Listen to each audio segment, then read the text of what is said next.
The following is a special presentation of Tony Kurre Radio.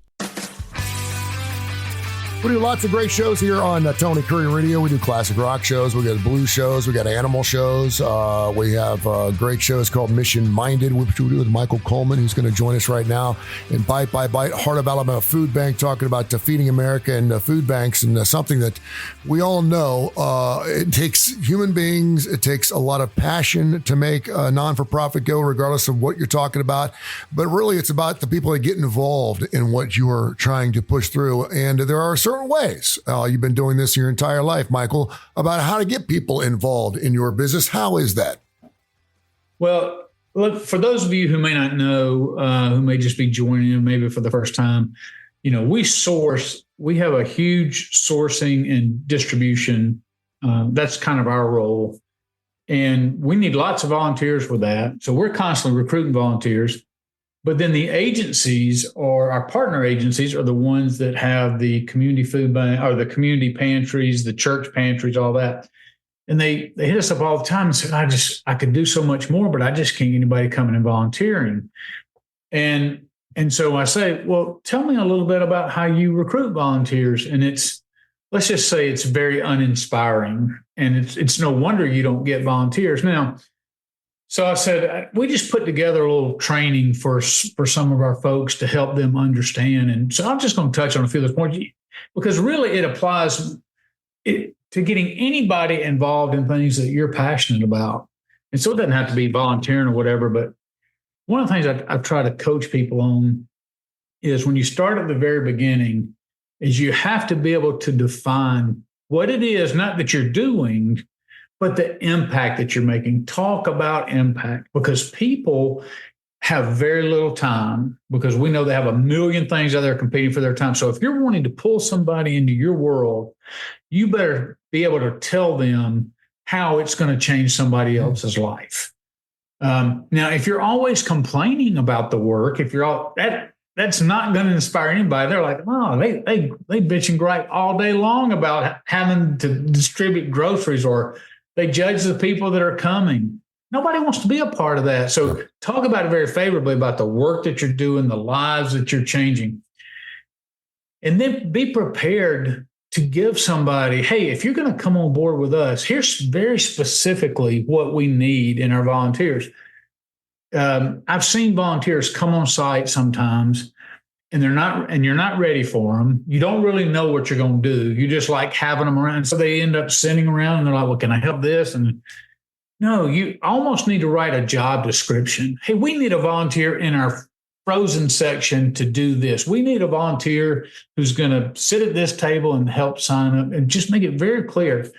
And then you invite people to just come and be a part of it and start just experiencing. And it's so eye-opening when people just come and they begin to see the need. How many people come and get food from these different locations?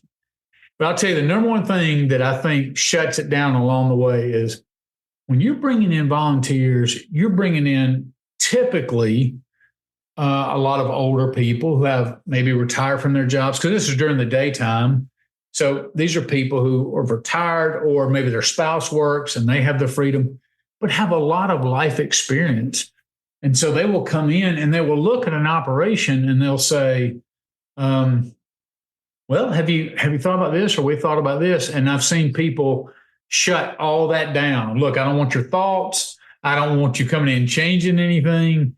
And so what you end up doing is devaluing that volunteer. And so somebody may come and load boxes for you, but they're not going to feel ownership of it. And that does not mean every idea you have to give into, but lots of times when somebody suggests something to me, and let's say it's not that I'm so locked into what we have and their idea is just as good as what we're doing, I'm like, hey, that's a great idea. Would you implement that? Now it becomes theirs. My life's not changed any.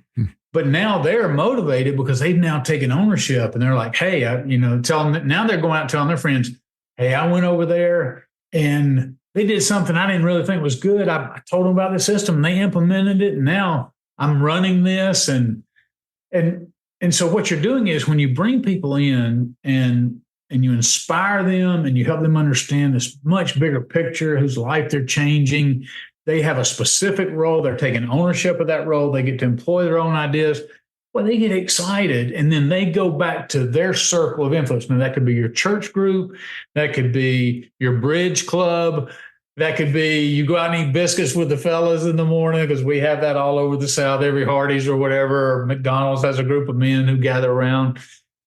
And you tell them, and people want to be associated with success. And then and then follow on that. The last thing is you've got to spend the time letting people know how much you value them. You know, when we have a company comes in and they're there for 2 hours, at the end of that, if they've packed 400 boxes and we say, do you know you just prepared 7,500 meals for elderly people in Montgomery community? They leave there with, it wasn't just 2 hours and they're sweating. And it's like, yeah, that was, but now they envision, we've said, these boxes are for older people who can't get out of their house. And now they're like, wait a minute, these are people who I'm not going to get to meet, but I changed their life because I came in and did that. And you leave there with a sense of fulfilled purpose. And people are thanking you, they appreciate you, they value you. Those are things that everybody wants and needs, especially as you get older.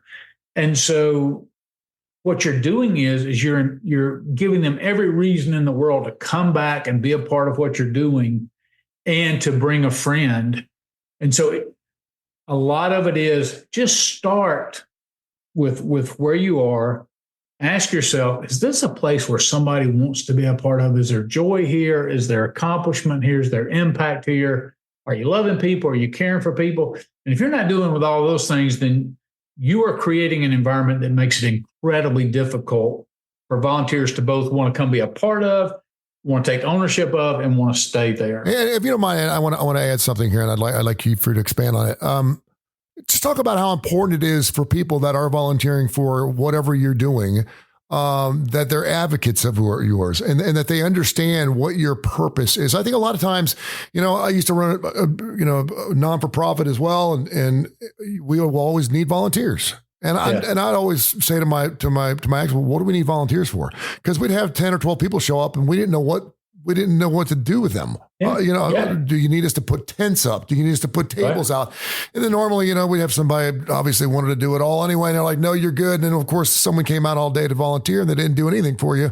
And there's always room to advocate. I mean, there's always, you can always put one of our t-shirts on and just walk around to people and tell people what we're doing and how we're trying to expand. Can you just talk about that? Because I think a lot of people, they volunteer. It may be a physical thing, it may be putting boxes in, but like you just said, you put together 7,500 meals. Where are these meals going? Who are these meals for? Talk about that part of it. That's right. So when I first got here, there was a lot of, hey, volunteers, we've got to get 400 boxes packed today.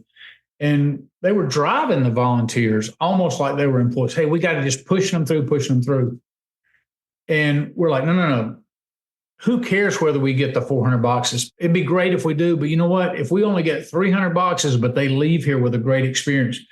So part of that is taking time to educate them and help them see as they're working, did you know we have X amount of seniors, not just these boxes, but X amount of seniors we have to do. We give them little swag bags. We try to give every volunteer a T-shirt. And what I told them when I got here, I said, is that an investment to give every volunteer T-shirts? Because we get a couple thousand volunteers a year. Mm-hmm. Yes, that's an investment. But here's the thing. If you get a volunteer with Heart of Alabama and a nice T-shirt, something they're going to wear out, a thick T-shirt, and so our volunteer T-shirts are navy with white writing, and we've got Heart of Alabama. I volunteered at Heart of Alabama Food Bank. Well, guess what? Now we got walking billboards all over the place. Yeah. And so all of that pays value. And we've seen them out, people walking through Walmart, and we're like, oh, there's one of our volunteer shirts. Nice. You just see it.